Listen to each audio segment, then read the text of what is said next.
Bom dia, irmãos. Feliz sábado. Muito bom estarmos juntos aqui novamente.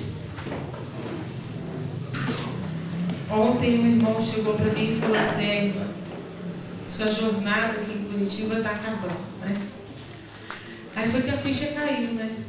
Eu falei assim, pensei, eita, é mesmo. Segunda-feira nós estamos voltando para Brasília. Lá em Brasília eu sou professora. Pude ser professora na escola adventista por alguns anos, mas há 10 anos eu não leciono mais na escola adventista. Sou professora na Secretaria de Educação e o meu esposo é enfermeiro na Secretaria de Saúde. E abraçamos como ministério pessoal o Seminário Verdade Presente. Já apresentamos esse seminário por quase 200 igrejas, no DF, fora do DF, na Bahia, em São Paulo, no Goiás, no Sul, no Sudeste, Minas. Deus tem nos levado a muitos lugares, muitos. Esse ano ainda temos uma jornada no Maranhão, em São Luís, e temos visto muitas igrejas serem reavivadas. Temos sentido o Espírito Santo andar no nosso meio. Temos em cada seminário conhecido um Deus tão grandioso, tão maravilhoso. E temos visto muitas pessoas voltarem e entregarem sua vida ao Senhor. Pudemos fazer um acampamento de jovens lá em Brasília. Depois de um seminário como esse, nós fomos convidados pela liderança jovem para dirigirmos o acampamento jovem. Uma outra palestra que nós temos chamada Reavivados Diante do Altar. A igreja, lá uma igreja bem grande, central da cidade de Planaltina, tinha uma classe de jovens com 2 cartões. Depois daquele acampamento, a classe passou a ter 5 cartões. Amém? Amém. Depois daquele acampamento, foram cerca de 15 jovens que voltaram e entregaram a sua vida a Deus. E temos visto as pessoas voltando passo a passo. O pastor Eduardo nos entregou uma lista com 120 nomes de pessoas afastadas. Desde então nós estamos orando por esses afastados. E eles têm voltado aos pouquinhos. O pastor Eduardo tem confirmado isso para nós. E temos visto pessoas voltarem. Muitas delas. Deus tem feito milagres. Fez milagres semana passada na igreja de Tatuguara. E é este o Deus que nós conhecemos. O Deus dos milagres. O Deus dos impossíveis. Na quarta-feira, quando eu cheguei aqui, uma irmã se aproximou de mim e falou para mim: irmã, ore pela minha família, porque pela nossa causa só um milagre. E nós estamos orando. Desde quarta-feira nós estamos aqui participando de um seminário chamado Verdade Presente. Ali naquela caixinha e naquela cestinha, os irmãos têm depositado os seus pedidos.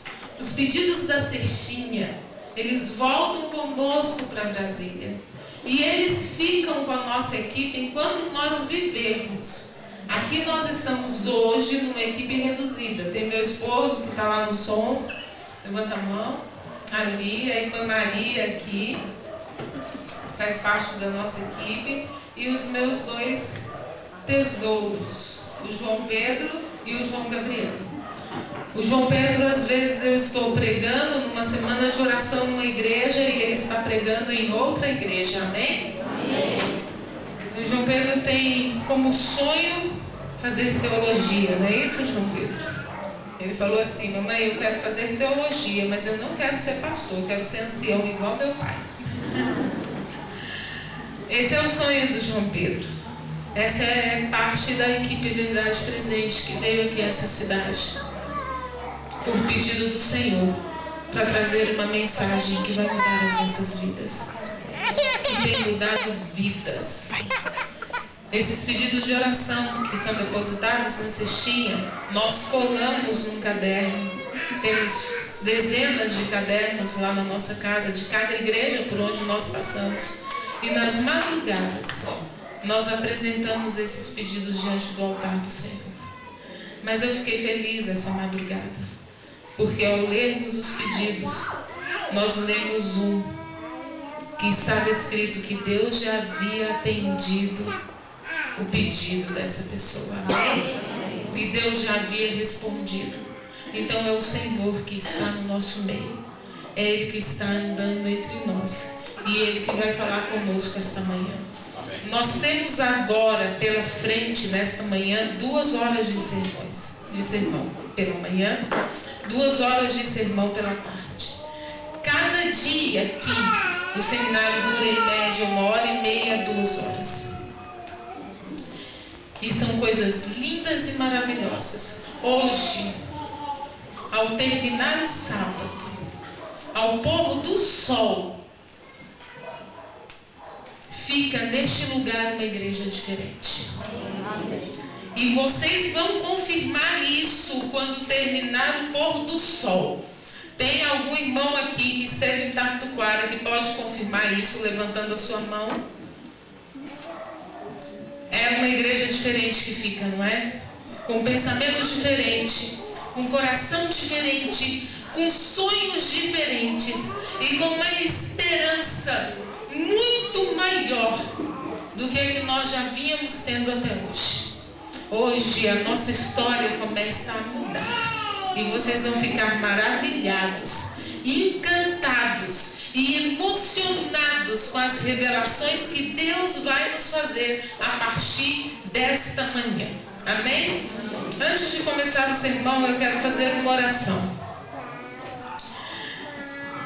Aqui essa semana eu falei para a igreja que vocês são privilegiados porque por cada igreja que nós passamos, nós fazemos uma semana de vigília por aquela igreja.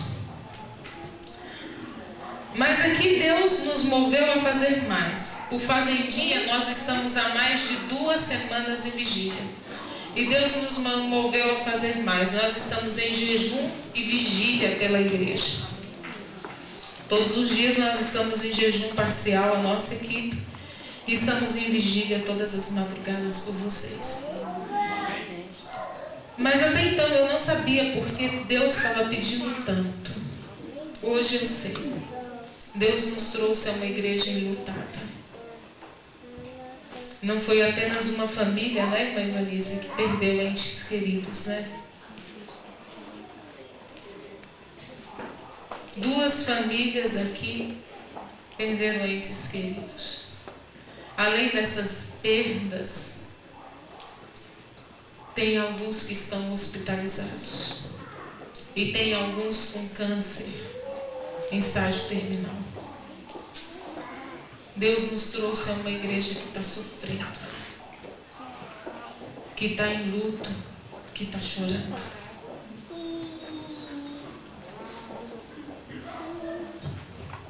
Gente, me chegou mais um pedido urgente. A família do irmão Adilson também. A sua irmã está em fase terminal. Que Deus possa confortar o coração deles neste momento. E eu recebi esse pedido aqui, irmã. Orar por irmão Miguel. Fez uma cirurgia no rosto. Ele é da Cachoeira. E pelos irmãos que estão no hospital. São 3. Uma delas é a irmã Idavina. Está no hospital do idoso. Agora eu entendi. Porque que Deus nos moveu a orarmos tanto por essa igreja. Porque a igreja está sofrendo. E neste momento nós vamos fechar os nossos olhos. E nós vamos colocar diante do altar do Senhor essas lutas, essas angústias e este nosso sofrimento. E pedir para que Deus conforte o coração dos nossos irmãos. Feche os seus olhos. Senhor, nosso Deus e nosso Pai. Tu és tão grandioso, tão onipotente, tão onisciente, que nos uniu em oração intercessora por essa igreja. Porque o Senhor sabia que aqui neste lugar tinha uma igreja sofrendo. Há tantos filhos seus, Senhor, que estão sofrendo porque perderam entes queridos. E há tantos outros doentes no hospital. A irmã Dalina, Senhor, no hospital do idoso. Meu Deus, tenha misericórdia. Ajuda essa igreja neste momento de dor, neste momento de luto, Senhor. Ajuda esse povo aqui em Fazendinha e lá em Cachoeira também. Que o Senhor tenha misericórdia, ó Deus. Que o Senhor perdoe os nossos pecados. Que o Senhor prepare os seus filhos, Senhor, para que eles não durmam antes que se entregue por inteiro ao Senhor. Salva-nos, Senhor. Nos dê a alegria de na ressurreição reencontrarmos os nossos entes queridos. Nos dê a alegria de revermos as pessoas que amamos e um dia saíram do nosso convívio, do nosso meio. Faça-nos ter essa esperança viva no nosso coração. E cada perda, ó Deus, seja motivo para erguer as nossas cabeças e lutarmos para nos encontrarmos com aqueles que amamos. Fica conosco esta manhã. Nós te imploramos em nome de Jesus. Amém. Amém. Bom, na quarta-feira nós começamos aqui o seminário Verdade Presente. Nós descobrimos que nem tudo que está escrito na Bíblia é verdade presente hoje. Porque se assim fosse, olho por olho, dente por dente, seria verdade presente. Mas não é. Foi verdade presente um dia? Foi. Para um tempo específico, para um povo específico, mas não é verdade presente para nós hoje. Hoje não adianta construirmos uma arca para nos salvarmos. Vai adiantar? Não. Sabemos que uma arca não salva o povo de Deus hoje. Não é este o selo de Deus hoje para o seu povo. Não adianta passarmos sangue nos umbrais das portas, porque não é verdade presente. E em todas as épocas, Deus sempre teve uma verdade específica para o povo que vivia naquela época. E na quarta-feira nós começamos a desvendar essas verdades. Descobrimos a nossa missão como adventistas do sétimo dia. Vimos as principais diferenças entre Laodiceia e Babilônia.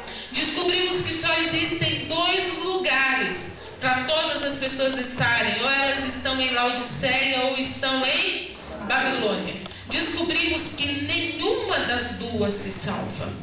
Romanos 9:27 está escrito que ainda que os filhos de Israel é Laodiceia ou Babilônia? Laodiceia. Então, ainda que os filhos de Laodiceia sejam como a areia do mar, só o remanescente é que será salvo.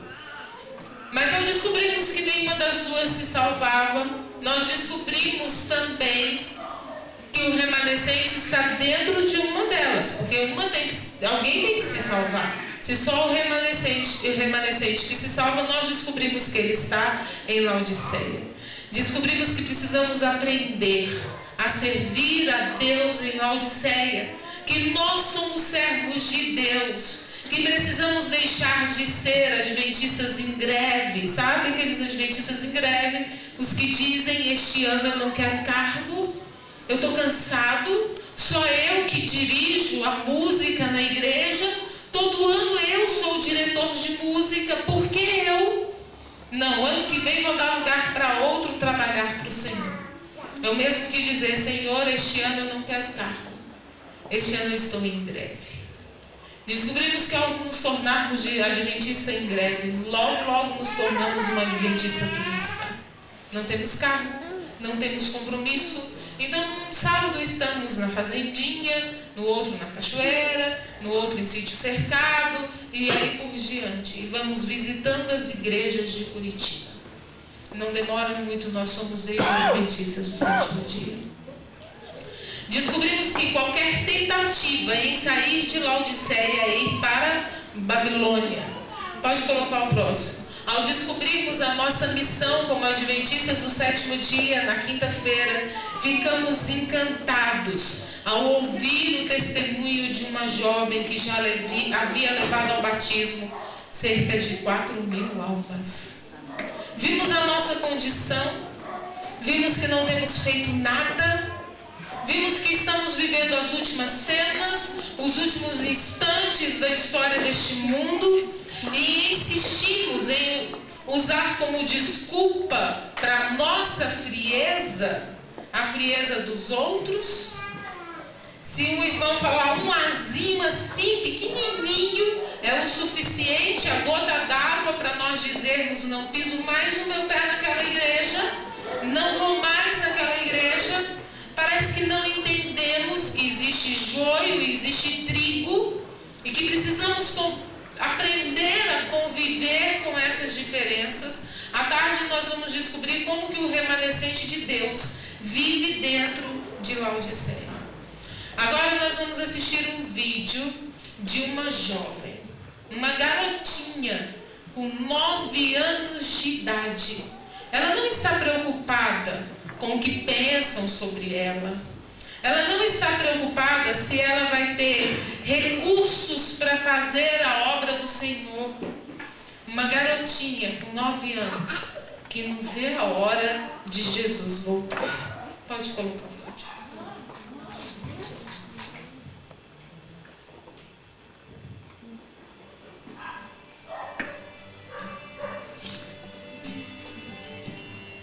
Meu nome é Vitória, eu tenho 9 anos, que eu frequento a igreja adventista na Vila do Geral.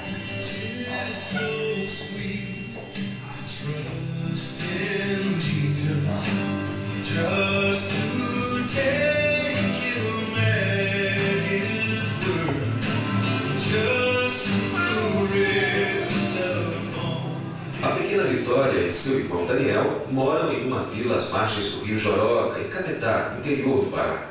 São crianças como milhares de outras em todo o mundo. Ele 8, ela 9 anos. Só que eles fazem um trabalho de gente grande e com muita alegria. Essa pequena dupla movimenta a vizinhança com um pequeno grupo formado por crianças. E como o único meio de transporte é a canoa, eles vão de casa em casa dos colegas, remando para todo lado. A gente vai no casquinho, canoa, vai remando, aí para ali na casa do Raimundo, pega ele, vai de novo na casa da Raquel, e aí a gente vai para a casa do Pateiro.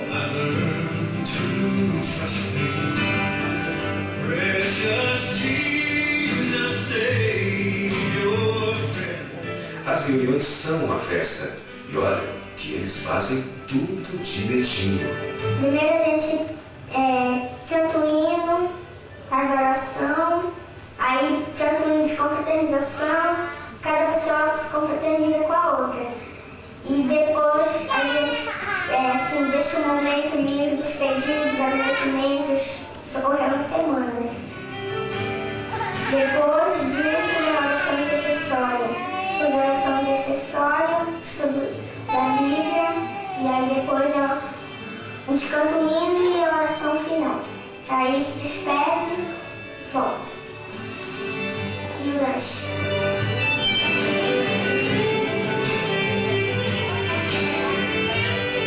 Os resultados que a gente teve assim foi o batismo dos nossos 2 colegas que faziam um pequeno grupo com a gente. Todos os dias que mais ela vinha, eu participava junto com ela. E eu gostei muito.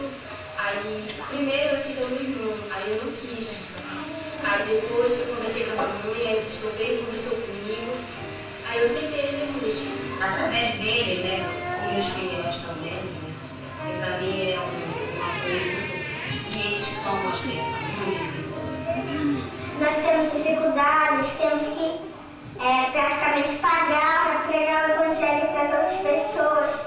Temos que comprar o combustível para ir quando já é longe, os pequenos grupos.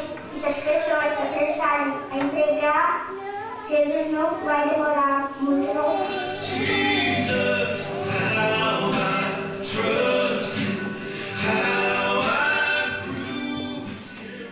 Se a gente não apressar muito a pregar, se a gente se apressar, Jesus volta logo. Mas se a gente ficar enrolando, Ele vai demorar a voltar. Vimos aqui nesses dias que Deus está levantando uma igreja.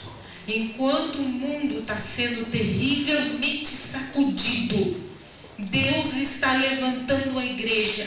Quem esteve aqui na quarta, na quinta e na sexta, pode ver Deus falando em cada lição da escola sabatina, em cada jornada espiritual. Nós nem precisávamos estar aqui. A verdade que nós descobrimos ontem à noite foi tão tremenda que mexeu com o nosso coração, com a nossa vida. Nós saímos daqui cheios, com o nosso pote cheio até a tampa, porque ouvimos Deus falar conosco ontem à noite. E aí, quem esteve aqui ontem à noite já viu que a história começou a mudar. A nossa visão como povo de Deus começou a mudar ontem mesmo. E hoje ela muda por completo. Pode colocar o próximo. Nós descobrimos que a nossa missão como adventistas do sétimo dia é levar as 3 mensagens angélicas. Elas estão escritas aonde? Apocalipse 14, verso 12. Apocalipse 14, Apocalipse 14, do 6 ao 12. Em Apocalipse 14, do verso 9 até o verso 12, nós encontramos a terceira advertência angélica. Ontem nós descobrimos algo fantástico na primeira advertência angélica. Nós descobrimos que chegou a hora do seu juízo. 1844.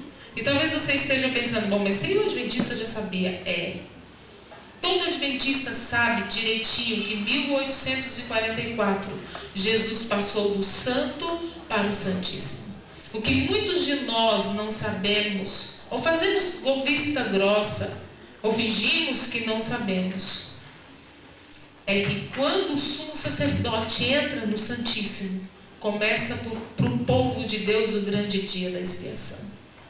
Nós descobrimos ontem que muitas coisas que Deus tolerou antes de 1844, Ele não tolera mais hoje, porque nós somos o povo que vive o grande e terrível dia da expiação. Nós descobrimos que o povo que vive o dia da expiação, ele vive diferente. É um povo que vive um tempo de angústia. Nós já estamos vivendo o tempo da angústia prévio, logo virá o tempo da angústia e depois o tempo da angústia de Jacó. É um povo que aflige a alma, que entrega o coração a Deus. E hoje nós vamos descobrir durante todo o dia verdades belíssimas na terceira advertência angélica, que vai mudar a nossa vida por completo. Pode colocar o próximo. Essa é a terceira advertência angélica. Na quinta-feira, nós estudamos um pouquinho sobre ela, mas a igreja não estava tão cheia, então nós vamos fazer uma recapitulação rápida. Seguiu-se a estes outro anjo, o terceiro dizendo em grande voz. O anjo é mensageiro, e esse mensageiro, ele iria dizer em voz alta. Olha o que esse mensageiro iria dizer. Se alguém adora a besta e a sua imagem e recebe a sua marca na fronte ou sobre a mão, também esse beberá do vinho da cólera de Deus, preparado sem mistura, do cálice da sua ira, e será atormentado com fogo e enxofre diante dos santos anjos e na presença do Cordeiro. A fumaça do seu tormento sobe pelos séculos dos séculos. E não tem descanso algum, nem de dia, nem de noite. Os adoradores da besta e da sua imagem, e quem quer que que receba a marca do seu nome. Apocalipse 14, verso 9 ao verso 11. Mas não termina aí a mensagem. Verso 12. Aqui está a paciência dos santos, os que guardam os mandamentos de Deus e têm a fé em Jesus. Essa é a nossa missão. Estamos vivendo hoje sobre a mensagem desse anjo. Mas qual é o coração dessa mensagem? Qual é a essência dessa mensagem? Pode colocar o próximo slide. Qual é a mensagem do terceiro anjo? Pode passar. Ali vocês vão encontrar ali na referência 2 páginas. A primeira página antes da barra é do Eventos Finais, essa edição aqui. Essa edição antiga. A segunda página que está ali, em todas as referências do Eventos Finais, vocês vão encontrar isso. É dessa edição nova. Quem está anotando o seminário, anote a página da edição que você tem. E se você ainda não tem um Eventos Finais e pretende ter, então anote a segunda paginazinha que está lá, a página que está depois da barra, que é dessa edição aqui, porque é essa que vocês vão encontrar para adquirir. Então vamos ver qual é a mensagem do terceiro anjo. Eventos Finais, página 172 ou 115. Vários me escreveram, indagando se a mensagem da justificação pela fé é a mensagem do terceiro anjo, e tenho respondido, é a mensagem do terceiro anjo em verdade. Qual é a mensagem do terceiro anjo, minha igreja? Justificação pela fé. E na quinta-feira eu dei um presente aqui para quem nos mostrasse dentro da mensagem do terceiro anjo, daqueles versos que nós acabamos de ler, aonde que está a justificação pela fé. E o irmão aqui nos mostrou.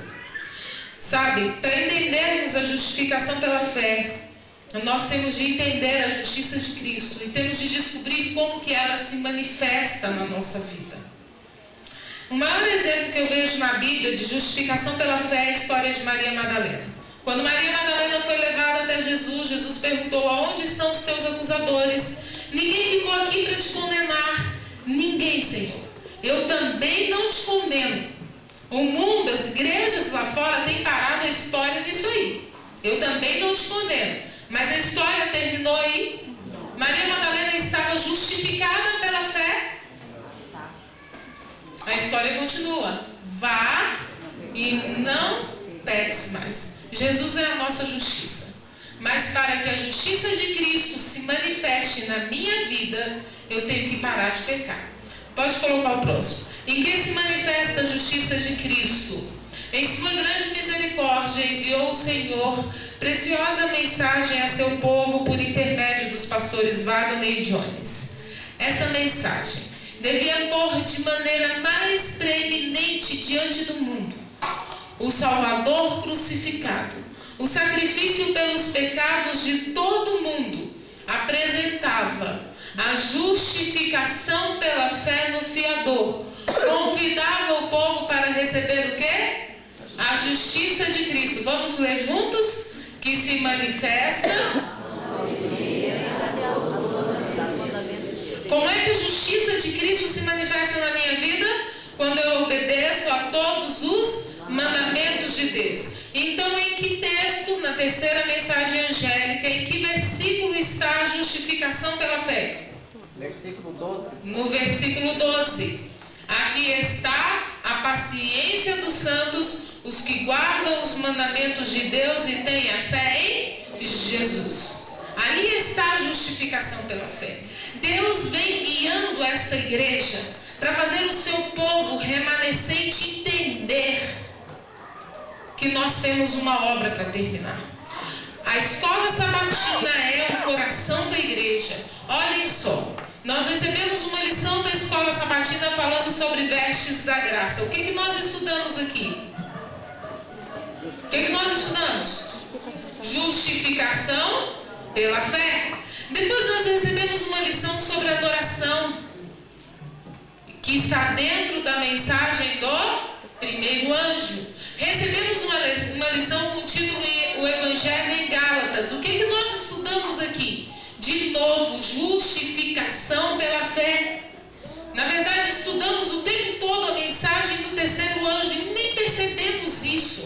Estávamos estudando o tempo inteiro a verdade presente para os nossos dias e nem percebemos isso. Pode colocar o próximo. Nessa lição sobre adoração 2011, penúltimo trimestre do ano, numa quarta-feira, no dia 21 de setembro, o título da lição era Apocalipse 14. E a pergunta, olhem só a pergunta da lição. Por que Apocalipse 14, verso 6 a verso 12, é tão central, tão importante para os adventistas do sétimo dia, que temas examinados durante o trimestre aparecem ali? Vamos ler juntos? Por quê? Eu nem precisava estar aqui. Nós não precisávamos de um seminário chamado Verdade Presente. Essa expressão verdade presente, ela não poderia ser estranha para nós. Porque Deus está falando isso conosco em cada lição da escola sabatina. Pode colocar o próximo slide. Um dia, estudando com um ex-pastor de uma igreja evangélica lá na nossa casa, nós dávamos estudo para um casal e o chefe da família dormia no sofá enquanto nós estudávamos a Bíblia com a família. E a esposa falou assim para mim: você está vendo, Rubi, o que está acontecendo com o Carlinhos? É o Júnior. O Júnior está fazendo isso. Nessa hora, Carlinhos acordou e falou assim: irmão, o Júnior é muito conhecedor. Ele já foi pastor em algumas igrejas evangélicas. Ele conhece bem a Bíblia. Esse negócio de sábado não vai dar certo, não. Nós resolvemos então começar a orar pelo Júnior nas madrugadas. E a pedir para Deus para que tirasse o sono do Júnior. Para que o Espírito Santo fizesse a obra no coração do Júnior que nós não poderíamos fazer.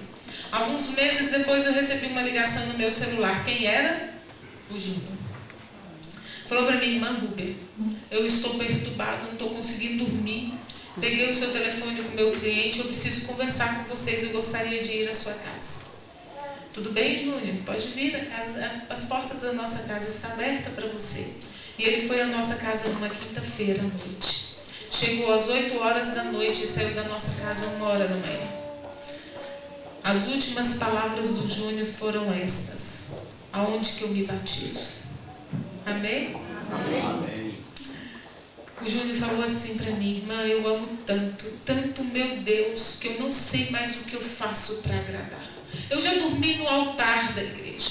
Eu já subi no telhado da igreja e gritei para Deus e falei: Deus, fala comigo, porque eu não aguento mais.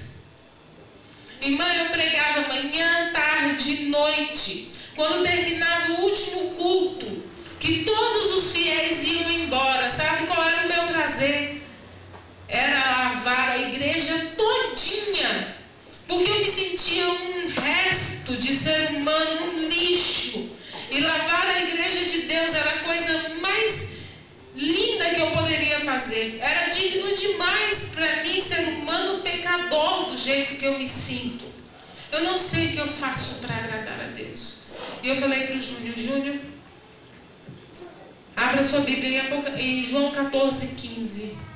Você quer dar uma prova de amor para Deus? Aí está: se me amardes, guardareis os meus mandamentos. Foi uma sexta-feira de madrugada, 1 hora da manhã, quando o Júnior saiu da nossa casa. Naquele sábado ele foi para a igreja. 3 meses depois, ele desceu as águas batismais com outros obreiros da igreja dele. E hoje ele é líder de uma igreja lá em Brasília. Amém? Está tendo de aprender a viver dentro de Laodiceia. Pode colocar o próximo. Nós somos muito atacados aí fora. Falam que nós somos o povo que vive no tempo da lei, conversa. Ontem nós vimos que sempre existiu o tempo da lei, sempre existiu o tempo da graça. Ontem nós vimos a graça antes da graça, quando o povo levava um cordeirinho para o santuário e recebia de graça o perdão pelos seus pecados. Romanos 6,15 é um texto que nos usam para nos acusar. Eu preguei numa igreja lá em Brasília, no Guará, igreja do Guará. É uma igreja bem grande. Nós temos nessa igreja lá em Brasília 2 cultos. Porque a igreja fica muito lotada e não comporta as pessoas. Eu acho que aqui em Curitiba deve ter alguma igreja assim também, que tem que ter 2 cultos, né? Eu preguei esse mesmo sermão que estou pregando agora por 2 vezes. Mas nenhum dos cultos, uma jovem falou assim para mim: irmã, hoje era meu último culto na igreja adventista do 7º dia. Esse mês eu devolvi o meu dízimo na Igreja da Graça. E eu estava indo para a Igreja da Graça por causa de Romanos 6,15. Mas depois de tudo que eu ouvi, eu estou de volta. Amém? Amém. Não vou mais para a Igreja da Graça. Um mês depois nós encontramos aquela jovem comprando uma caixa de livros, Sinais de Esperança. Porque na época que ela ouviu esse mesmo seminário que vocês estão ouvindo agora, o livro do ano era os Sinais de Esperança. Ela estava comprando uma caixa de Sinais de Esperança e estava distribuindo com jovens no hospital de base lá em Brasília. Deus havia feito um milagre na vida da Cláudia. E eu oro a Deus para que Ele continue fazendo esse milagre. O texto diz: pois que, havemos de pecar, porque não estamos debaixo da lei, mas debaixo da graça, de modo nenhum. Vamos entender o que está escrito aí. O verdadeiro cristão, ele está debaixo da lei ou por cima da lei? Por cima. Debaixo ou por cima? Debaixo, né? Quando é que não tem pecado? É quando eu estou debaixo da lei ou por cima da lei? Debaixo. Debaixo. Vamos ler de novo? Havemos de pecar porque não estamos debaixo da lei, mas por cima da graça, de modo nenhum. O verdadeiro cristão, ele está debaixo da lei ou por cima da lei? Debaixo da lei, para chegar apontado como transgressores da lei. Mas estamos na lei porque obedecemos a lei. Por cima da lei, se obedecermos a lei. Então, o verdadeiro cristão, ele está debaixo ou ele está por cima?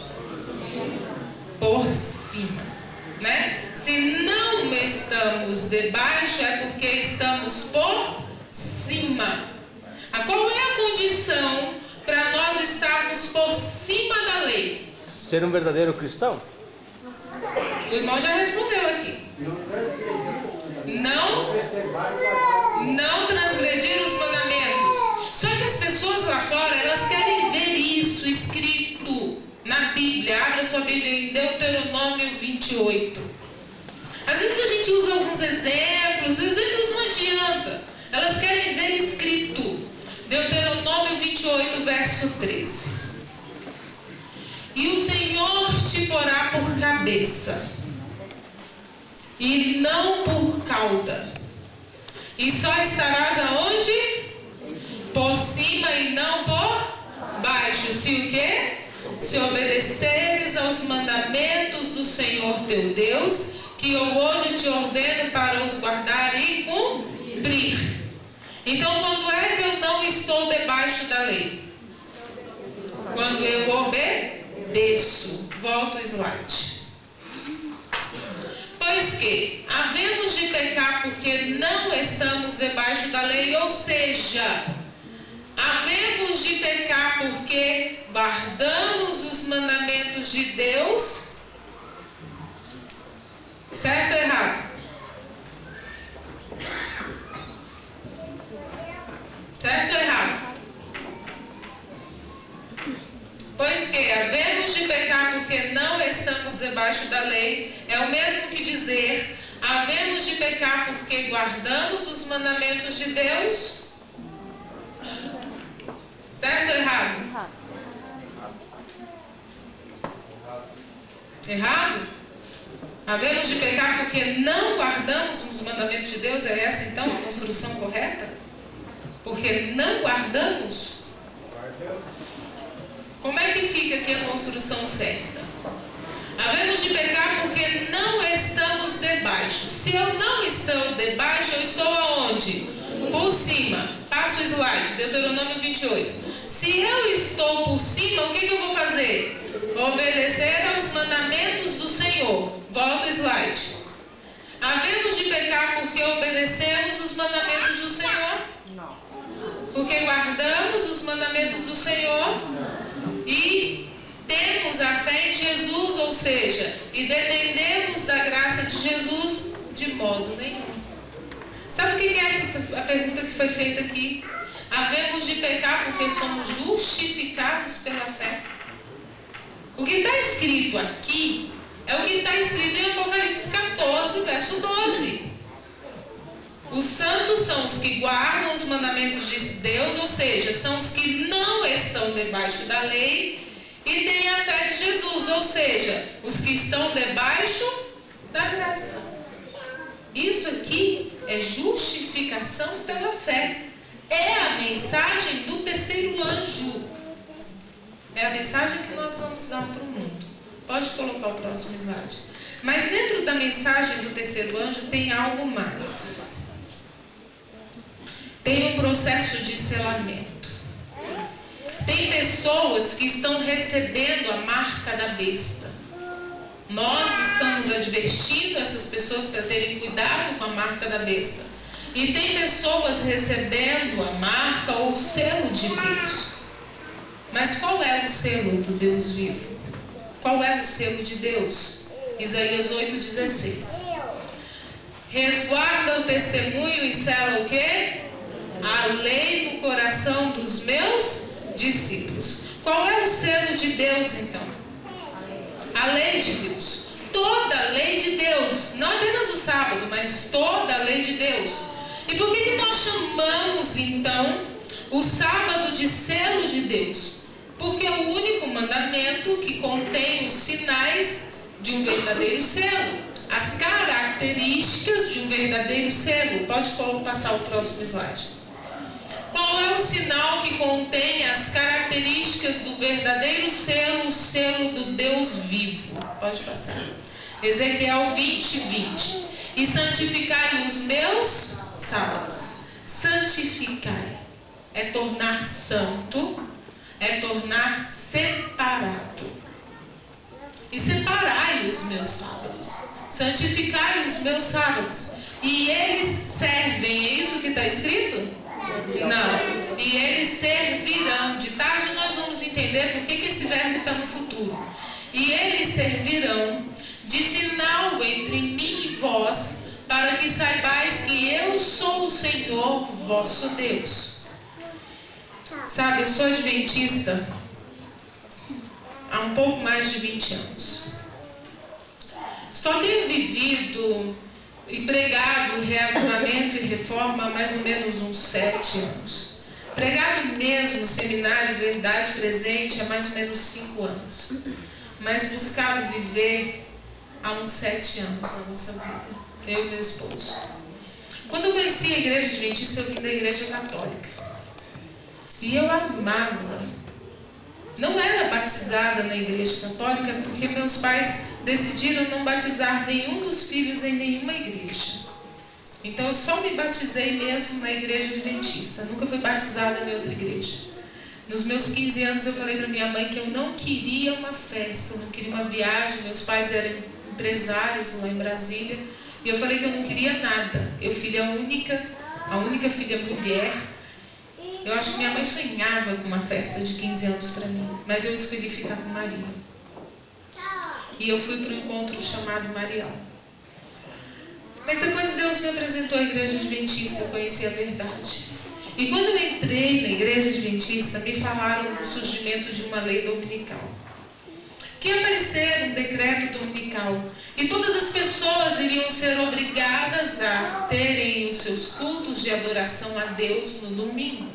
E nós, adventistas, seríamos perseguidos. E eu ficava imaginando como que essa lei iria surgir. Né? Como que iria surgir uma lei dominical em nossos dias? Porque conforme os anos iam passando, mais o mundo falava em liberdade religiosa, mais se falava em direitos humanos e se fala em homofobia, de chegar ao ponto de uma escola nossa lá no IABC, passar no Fantástico, ser processada por homofobia. Quer dizer, chegar ao ponto de nós nem podermos mais defender, né? Defender o que a Bíblia diz. Como é que poderiam, então, nos proibir de adorar a Deus no sábado? E eu ficava imaginando, ouvi muitos sermões concentrados no Papa, no Vaticano, sermões do tipo, o decreto dominical já saiu na Croácia, na Argentina, até no Espírito Santo, aqui no Brasil. E eu ficava imaginando, meu pai, como é que vai ser esse negócio? Porque uma coisa, o mundo religioso abraçar isso. Nós vivemos num país cristão, o país mais católico do mundo, onde tem mais cristãos no mundo. Então é muito fácil a gente falar nisso, mas e quando você vai para um país que não tem tanto cristianismo, né? Como é que você fala numa lei religiosa para guardar o domingo? Então, só que depois que nós fomos estudando, nós fomos percebendo como que as coisas estão encaminhando. E nosso foco estava muito concentrado na primeira besta, no poder papal. E nós deveríamos estar mais concentrados na segunda besta, porque é ela que constrói a imagem da primeira. É ela que devolve o poder para a primeira besta, o poder de perseguição. O que será? O que? Pode colocar o próximo slide. Entre outros fatores, poderá provocar o surgimento de uma lei dominical. Pode colocar o próximo. O aquecimento global. Talvez você esteja pensando, bom, mas o aquecimento global, isso é uma farsa. O que para nós são sinais da volta de Jesus, o mundo atribui tudo a fenômenos naturais, ao aquecimento global. O mundo não vai conseguir enxergar quando as pragas começarem a cair, que são pragas e que Jesus está voltando. O mundo vai atribuir tudo a fenômenos naturais. Mas o que tem a ver o aquecimento global com o decreto dominical? Nós vamos descobrir já já. Primeiro vamos entender o que é o aquecimento global, como ele é apresentado e como ele está sendo tratado. Pode colocar o primeiro vídeo, por favor.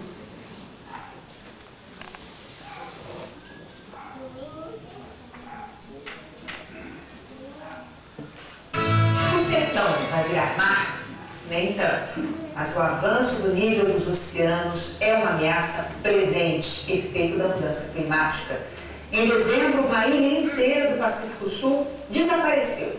Os habitantes tiveram de abandonar suas casas, suas vidas. E os estragos podem ser ainda maiores. É o que mostram Beatriz Castro e Marconi Matos na segunda reportagem da série sobre aquecimento global que o Bom Dia apresenta esta semana.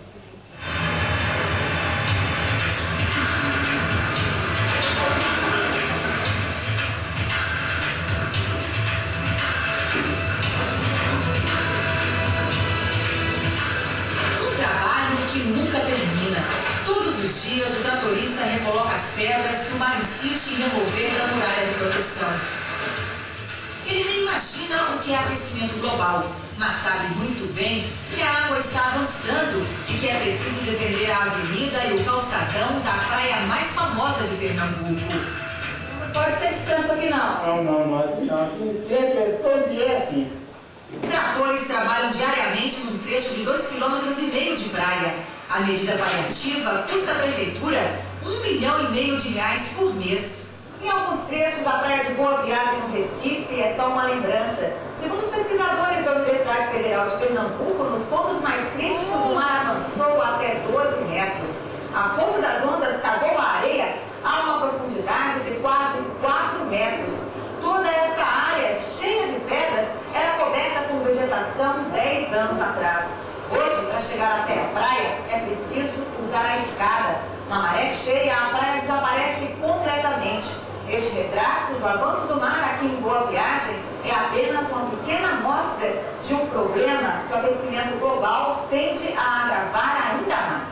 cidades litorâneas estão preparadas para esse tipo de fenômeno da natureza? Não, ainda não. Principalmente a da América Latina, da África, nós vamos ter problemas sérios se a gente não tomar soluções imediatas sobre a questão do aquecimento global e se a gente não tiver um assunto sendo discutido nacionalmente sobre essa questão.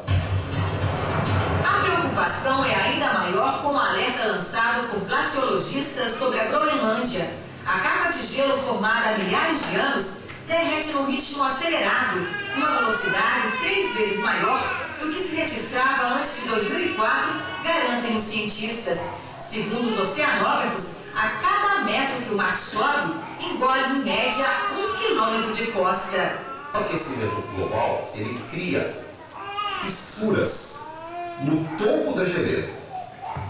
E essas fissuras, algumas delas no gelo, estão chegando até o fundo, até a rocha.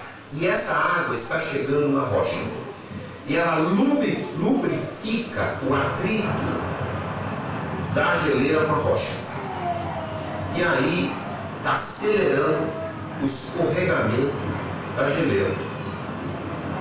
Não é amanhã, mas é 100 a 300 anos. Se a geleira da Groenlândia toda derreter, são 6 metros de aumento do nível do mar. Isso impactaria 40% da população humana, 20% teria que ser realocada. Então, nós estamos falando de um impacto de uma dimensão global enorme. Nós estamos falando de um outro planeta com outra linha costeira. No mundo todo, a população costeira é a mais numerosa e a mais vulnerável. 1% da parte dessa é zona costeira. E nessa zona costeira, que representa 1%, mas uma área muito pequena, você tem 50% da população hoje. Quer dizer, as grandes cidades do mundo estão em zona costeira. O risco que a população costeira corre é, em todo mundo, é o mesmo. Quer dizer, você perder seu patrimônio. O Brasil tem cerca de 8 mil quilômetros de faixa litorânea. As maiores concentrações demográficas e algumas das principais capitais ficam perto do mar. Segundo o pesquisador Marcelo Sperling, estudos mostram que, com ou sem efeito estufa, o mar irá subir pelo menos 1 metro em 100 anos em todo o mundo.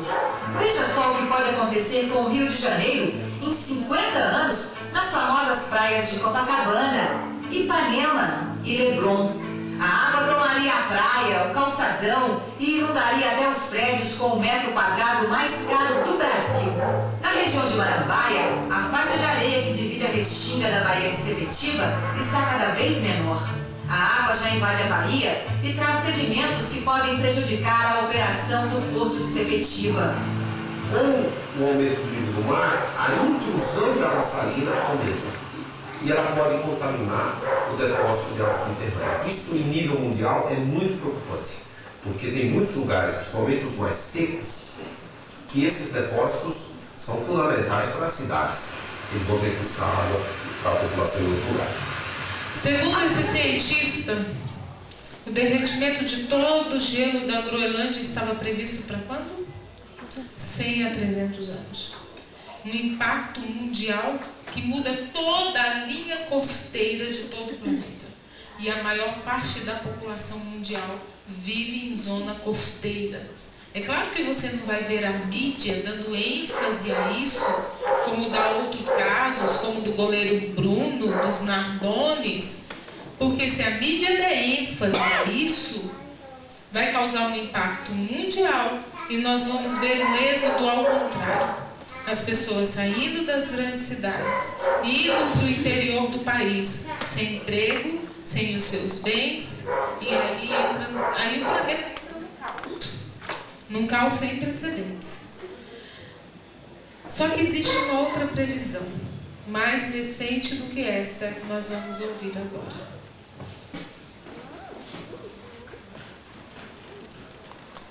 A Agência Espacial Americana anunciou hoje que as geleiras do Polo Norte vão durar menos do que se esperava.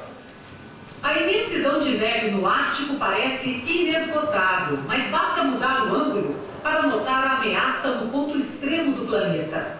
Cientistas da NASA reexaminaram fotos de satélite e dados e concluíram que o gelo da calota polar pode derreter totalmente no verão de 2012. A última previsão era de que o degelo total da calota polar aconteceria entre os anos de 2040 e 2100, Segundo os cientistas da NASA, a nova previsão já é resultado do aquecimento global, que provoca reações muito mais rápidas do que se esperava. Esta animação da NASA mostra a velocidade com que o gelo derreteu em 2007, num recorde de área derretida. A calota diminuiu 22% em relação ao recorde anterior de 2005. O degelo abriu um canal que liga o Oceano Pacífico ao Oceano Atlântico, possibilitando até a passagem de navios. Esta outra animação dá a dimensão do problema. O mapa da esquerda mostra a variação do degelo nos meses mais quentes, entre 1979 e 2006, muito menor se comparada ao verão de... Talvez você esteja pensando, nossa, verão de 2012 está aí. Então já era. Mas existia uma outra previsão mais recente do que essa. Era para o verão de 2008. E nós sempre apresentávamos esse outro vídeo nas igrejas. E não aconteceu em 2008. Não vai acontecer em 2012. Os cientistas já não arriscam mais em fazer previsões. Vocês vão ouvir falar em 30, 40, 50, alguns dizendo 100, outros 60 anos. Não existe mais uma previsão concreta. O fato é que nós estamos vivendo hoje um cenário mundial que nós nunca vivemos antes. Isso pode acontecer a qualquer momento. A senhora White já havia feito uma previsão de que as águas do oceano iriam transpor seus limites, ou seja, o mar iria avançar. Por que isso não aconteceu em 2008? Por que isso não vai acontecer agora em 2012, neste verão? Abra sua Bíblia em Apocalipse 7.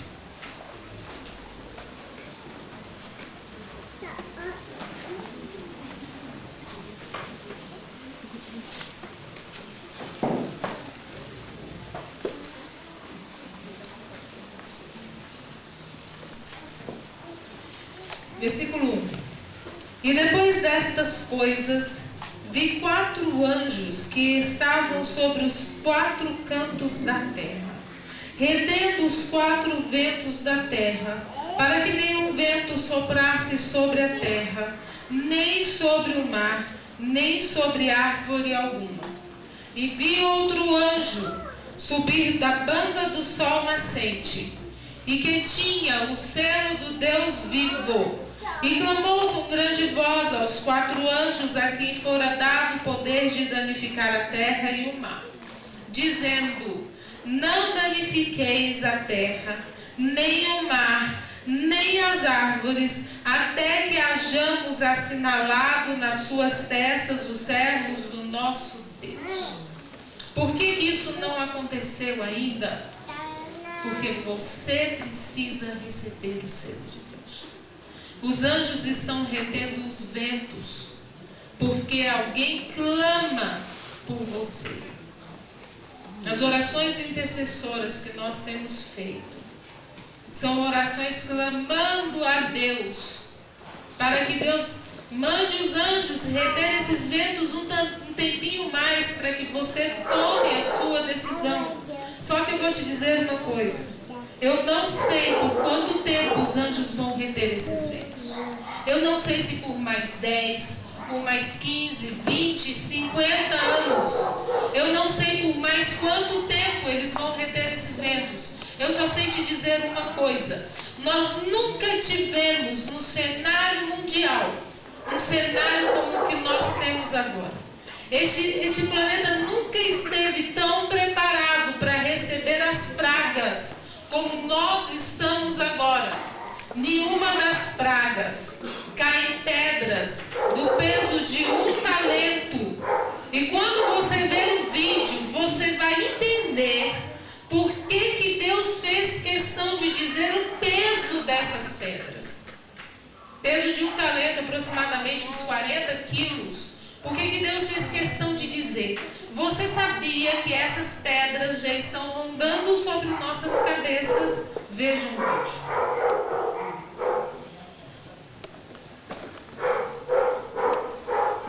Você sabia que mais de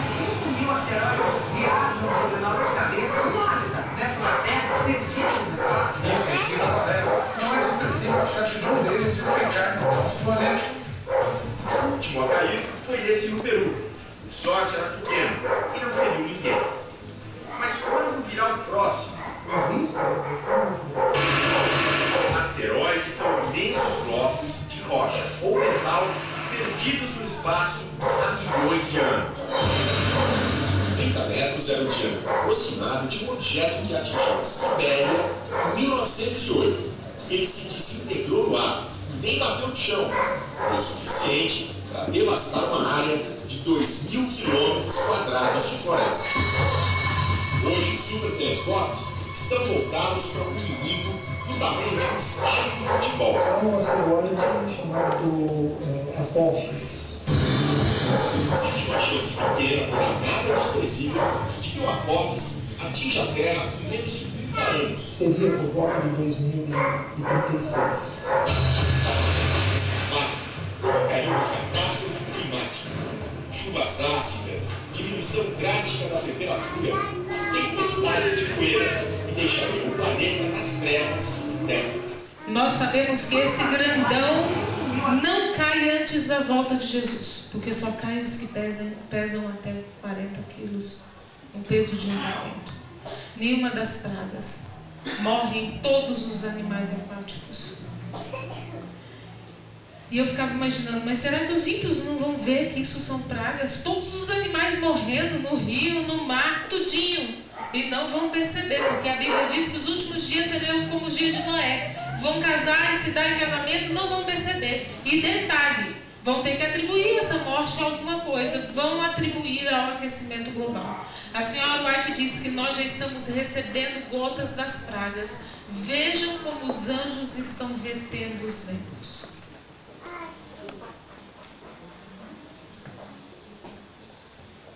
A falta de chuvas e o calor provocam a morte de milhões de peixes no Amazonas. Em alguns lugares, o cheiro dos peixes mortos é tão forte que provocou a suspensão das aulas. É o que mostra a repórter Daniela Sayama. São centenas de toneladas de peixes mortos. A cena se repete por todos os 40 quilômetros do rio Manacrim, distante 3 horas de Manaus. Na região, já são 200 quilômetros de rios e igarapés atingidos. E em alguns lugares, nem dá para ver água. É possível navegar sobre cardumes inteiros que apodrecem na superfície. O fenômeno natural foi causado pelo aumento da temperatura nos afluentes do rio Solimões. Sem água corrente, nem chuva e sem nuvens para bloquear o sol, a água ficou muito quente. Com o aumento da temperatura, isso faz com que haja naturalmente uma diminuição do oxigênio disponível para os peixes. Muitas espécies de peixes vão sucumbir simplesmente na falta de oxigênio. No município de Manaquiri já são 14 mil ribeirinhos atingidos. A prefeitura suspendeu as aulas de 2.600 crianças que dependem de barcos para chegar às escolas. Os alunos que continuam estudando agora levam toalhinhas que servem como máscaras. Pega as toalhinhas para se proteger da caatinga e a gente não pode fazer nada, né? Com tanto peixe morto, o cheiro aqui é insuportável. Além de ter que conviver com o cheiro e ter ficado sem pescado, os ribeirinhos dessa região estão sem água para tomar banho, cozinhar e até para beber. O rio, que passa bem em frente à casa deles, está contaminado pelos cardumes em decomposição. Dona Rosilene lava a louça da família neste poço raso de água suja, bem ao lado do rio. Para conseguir água potável para os 4 filhos, ela tem que ir longe. Canoa, rabeta. Chega até lá. Quanto tempo de viagem? Mel, seu Glicério, que é pescador, sobrevive com os peixes que conserva no sal e no sol. Só dá por poucos dias. Sem trabalho, depende do seguro-defeso e torce para que a chuva volte. Segundo os meteorologistas, a situação só será normalizada em janeiro. Até lá é sofrimento. Não tem pra onde correr. Culpa de quem? Do aquecimento global. Nenhuma das pragas. Desaparecem ilhas habitadas, ilhas inteiras. Vejam como os anjos estão retendo os ventos. Imagine agora uma população inteira ter se mudar mesmo, toda a população, de país e de território. Guerra? Fome? Não. A ameaça vem do clima, do tal aquecimento global. Pedro Maçã conta essa história. É um dia histórico na Ilha da Fantasia. O sonho dos 300 mil habitantes se tornou realidade. Depois de 30 anos de ditadura, o povo das Ilhas Maldivas festeja o primeiro presidente eleito da história do país. Mohamed Nasheed tomou posse hoje. O novo líder chega ao poder com uma terrível missão: preparar a população para dizer adeus à terra em que vive. As 1.200 ilhas que formam o arquipélago estão desaparecendo. Algumas das praias mais brancas do planeta estão sendo engolidas pelas águas do Oceano Índico. Mali, a capital do país, fica apenas a 1 metro de altitude. Segundo a ONU, o nível do mar deve subir cerca de 60 centímetros no próximo século. Assim, os maldívios estão ameaçados de se tornar um povo sem país. Nenhum governante na história da humanidade enfrentou um problema assim. O presidente Nasheed tem uma solução surpreendente, que é comprar um novo território para o seu povo. Uma parte do dinheiro que os turistas deixam nas Maldivas seria usada para criar um fundo destinado à compra de terras. A terra prometida ainda não foi escolhida, mas deve ficar em algum lugar da Índia ou do Sri Lanka, países com mais semelhança cultural com as Maldivas. Governar um dos 10 menores países do mundo com um problema gigante. A tarefa do novo presidente é impedir que os futuros habitantes das Maldivas se transformem em refugiados ambientais. A terra está ameaçada de ter um país a menos, o país com a maior concentração de beleza natural por metro quadrado. Perceberam como os anjos estão retendo os ventos? Nós não sabemos por quanto tempo. A verdade é que um cenário como este nós nunca tivemos antes. É prova de que os anjos estão só segurando. Quando chegar a hora, os anjos vão soltar esses ventos. E será que nós estamos preparados? Ontem à noite nós descobrimos o sinal que aconteceria dentro dessa igreja e está acontecendo.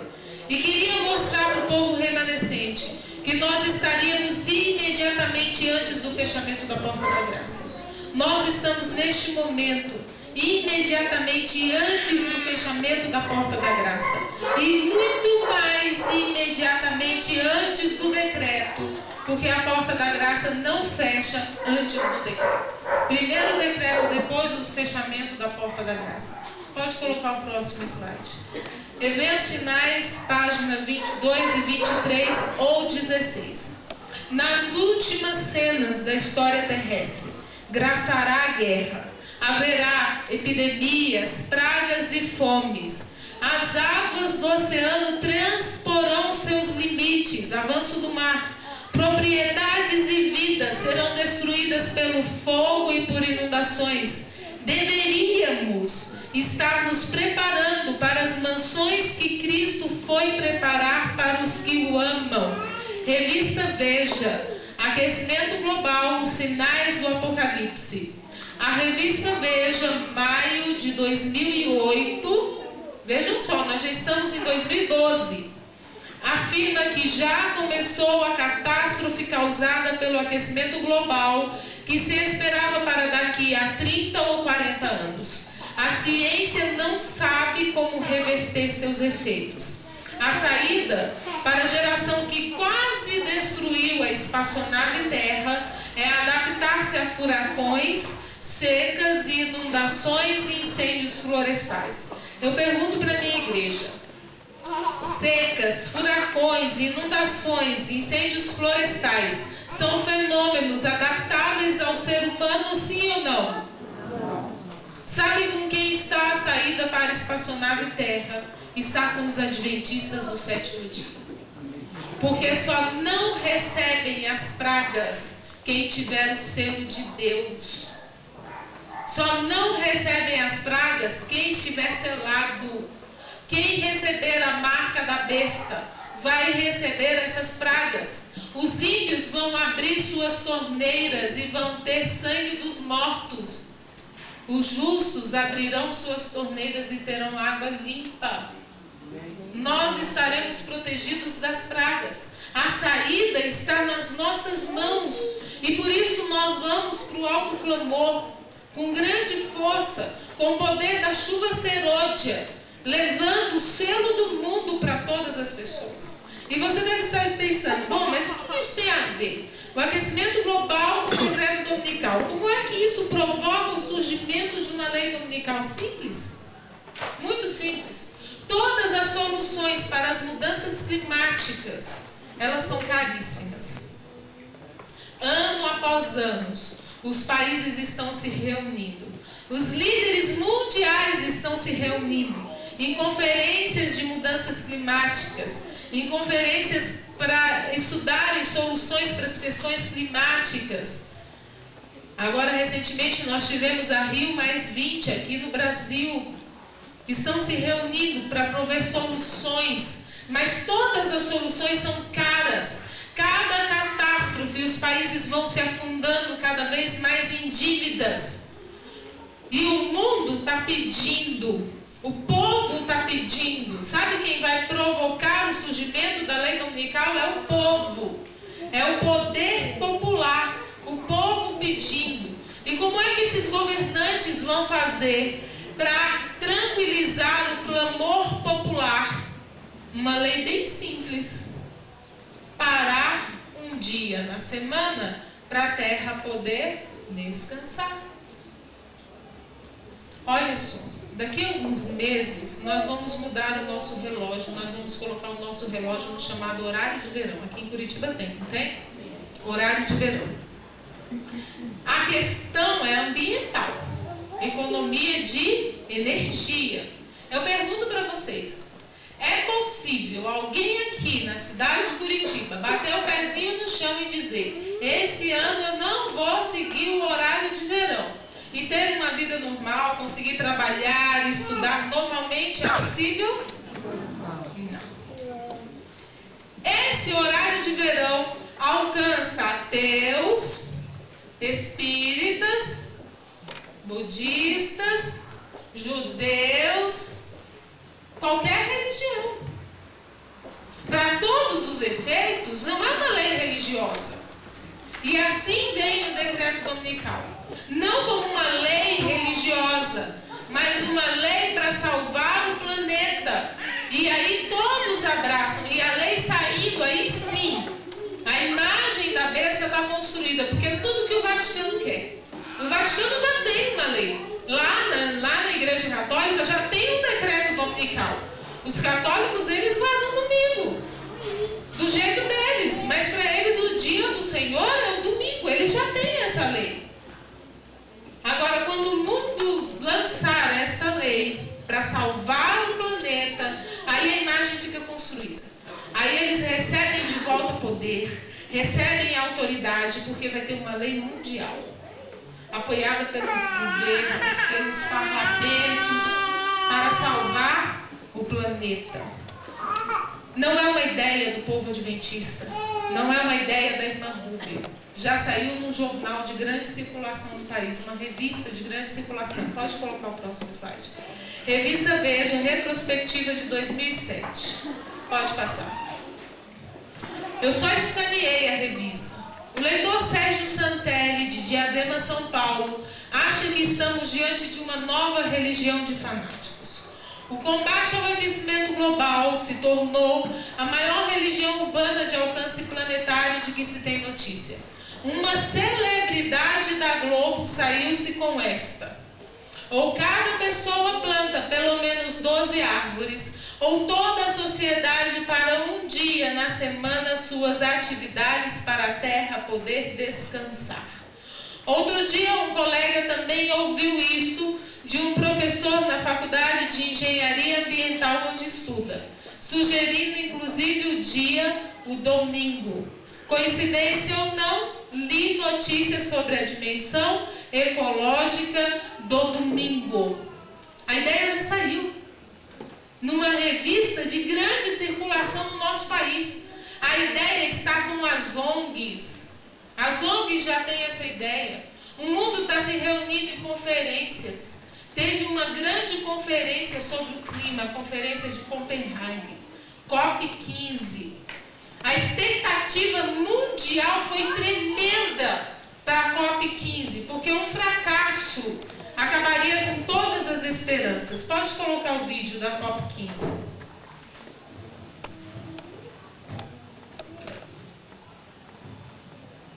Em dezembro, a Dinamarca vai sediar aquela que já está sendo considerada para muitos uma das mais importantes conferências da história da humanidade. Em Copenhague, vamos definir novos prazos e metas, assim se espera, para reduzir as emissões de gases de estufa. A expectativa é enorme, porque analistas alertam que um fracasso este ano significaria o fim das esperanças de se conter o avanço rápido do aquecimento global. Um fracasso acabaria com todas as esperanças. Sabe o que foi a COP15 em dezembro de 2009?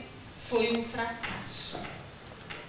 Sabe quem participou de toda a campanha? Os representantes do povo. Quem são os representantes do povo? Vamos lá. Os líderes governamentais, quem mais? Líderes sindicais, quem mais? Os líderes religiosos, quem mais? Os empresários, as ONGs ou as ONGs. Olha só a campanha Tic-Tac para Copenhague, para a COP15. O Brasil entra no mapa de uma mobilização mundial para cobrar dos governos medidas concretas, efetivas, para amenizar o processo de mudanças climáticas nessa Adelaide. Pois é, graças à participação ativa da sociedade civil, este movimento está sendo considerado a maior mobilização já feita na luta contra os efeitos negativos do aquecimento global.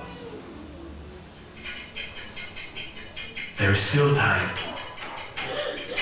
É a corrida contra o tempo que aflige importantes ONGs, líderes religiosos e sindicais, além de empresas, no combate ao aquecimento global. A campanha chamada de Tic-Tac, Tic-Tac, pretende reunir propostas concretas para a Conferência do Clima da ONU, que acontece em Copenhague em dezembro. Esta inédita aliança mundial exige dos chefes de Estado o compromisso de reduzir as emissões de gases que provocam o efeito estufa, o fim do desmatamento florestal e a promoção da sustentabilidade através da transformação da economia e fortalecimento da democracia. A Tic-Tac é uma campanha aberta no mundo inteiro, uma campanha global, e as pessoas podem participar através do abaixo-assinado, podem participar repassando a mensagem para todo mundo que elas conhecem, se engajando em ações, uma campanha ampla, aberta para toda a sociedade. Sabe o que foi a COP15, né? Um fracasso. Vocês viram que é uma campanha mundial, que as pessoas podem mandar mensagens para quem elas quiserem. Sabe quem vai pedir, né? O decreto dominical é o povo. Quem já ouviu aqui falar na hora da terra? Eu estava pregando numa igreja no início do ano, agora em Brasília, e uma jovem saiu tremendo, emocionada, com o celular na mão, logo depois desse sermão, e ela falou assim: irmã, olha aqui, irmã, para você ver. Acabei de receber essa mensagem da TIM no meu celular, para eu apagar as luzes, como um ato concreto para pedir dos governantes uma solução para as mudanças climáticas. Quem foi mais aqui que recebeu uma mensagem da TIM semelhante? Vejam só. Vários irmãos aqui receberam também essa mensagem da TIM. E eu preguei recentemente numa igreja, um irmão falou assim para mim: irmã, eu até apaguei as luzes, eu achava que fosse uma coisa boa mesmo que eu estivesse fazendo. Na verdade, você está pedindo essa solução, porque é essa que o mundo quer, parar no domingo. Olha só o que é a hora da terra. Pode colocar o vídeo. Logo mais, às 8h30 da noite é a hora do planeta e o momento de apagar as luzes. Um ato simbólico mundial que demonstra a preocupação com as mudanças climáticas e o aquecimento global. Pela primeira vez, São Paulo participa do evento. No teste realizado na ponte estaiada do Brooklyn, ontem, a iluminação colorida se apagou. E é assim, no escuro, que vão ficar alguns dos principais monumentos e pontos da cidade esta noite. Estádio do Pacaembu, Teatro Municipal, Obelisco do Ibirapuera. Das 8h30 às 9h30, apagar as luzes será um ato repetido em várias partes do mundo. Uma campanha para alertar sobre os riscos do aquecimento global. Tá bom, realizada dele. Na quarta-feira eu passei um vídeo aqui, eu falei para a igreja que vocês só iam entender aquele vídeo hoje pela manhã. Coloca o finalzinho do vídeo que nós passamos aqui na quarta-feira. Agora nós vamos entender o que o jornalista, o apresentador estava falando. Quem tem ouvidos, ouça. E quem lê, entenda. Enquanto El Niño leva toda a culpa, nosso planeta chora em desespero.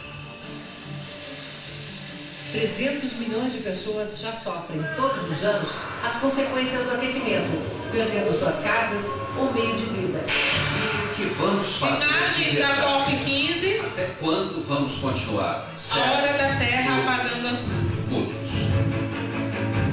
Quando ele disse até quando nós vamos continuar cegos, surdos e mudos, ele já estava fazendo um apelo para a solução. A solução já existe. As ONGs já estão apresentando essa solução. Pode voltar nos slides. A maior ONG hoje, com relação a mudanças climáticas, chama-se ONG Guardiã. Você pode entrar na internet, digita essa palavrinha aí e pede para o Google traduzir. Slow Sunday, The Simple Solution to Global Warming. Uma solução, repouso dominical, uma solução simples para o aquecimento global. Olha o que está escrito lá. Pode colocar o próximo. Essa ONG criou um movimento chamado 10 por 10. O movimento 10 por 10, apoiado pelo Guardiã, é uma maneira maravilhosa de capacitar as pessoas comuns a participar do grande movimento de mitigar o aquecimento global. Nós não podemos esperar até que os governos estejam iluminados o suficiente para legislar e superar as emissões de carbono. As questões são urgentes. Temos que agir agora, sem qualquer atraso. O poder da opinião pública e da ação popular terá um forte impacto sobre a conferência sobre o clima a decorrer em Copenhague. Olha o que ele diz, que o poder da ação pública.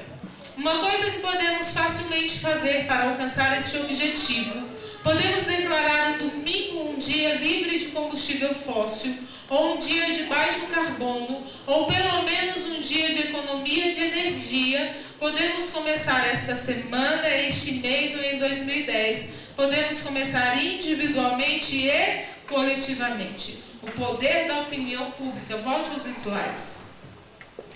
Por que a opinião pública tem um poder? Mas não é o Vaticano que vai pedir o surgimento de uma lei dominical. Eventos finais, página 113 ou página 77. Satanás dá sua interpretação aos eventos. E os homens pensam como ele quer que o façam, que as calamidades que enchem a terra constituem o resultado da transgressão do domingo. Tensionando aplacar a ira de Deus, esses homens influentes fazem leis. Observem, está no plural, não é lei. Leis, impondo a observância do domingo. Já é aquela que apareceu na Croácia, na Argentina, no Espírito Santo, mas não é o decreto dominical. É o diabo preparando a consciência da humanidade para receber o decreto. Pode continuar. A corrupção política está destruindo o amor, a justiça e a consideração para com a verdade. E mesmo na livre América do Norte, governantes e legisladores, a fim de conseguir o favor de quem? Do público, cederão a que pedido? Pedido popular de uma lei que impõe a observância do domingo.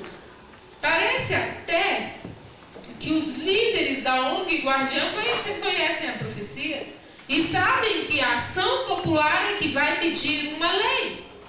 Enquanto estava ocorrendo a Rio Mais 20, vocês sabem o que estava ocorrendo paralelo com a Rio Mais 20?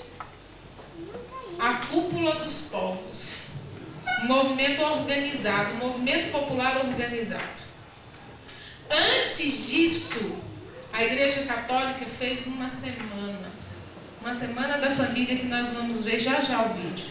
Mas você sabe qual foi a campanha da fraternidade do ano passado da Igreja Católica? Coloca o vídeo pra gente. É o penúltimo vídeo que nós vamos ver.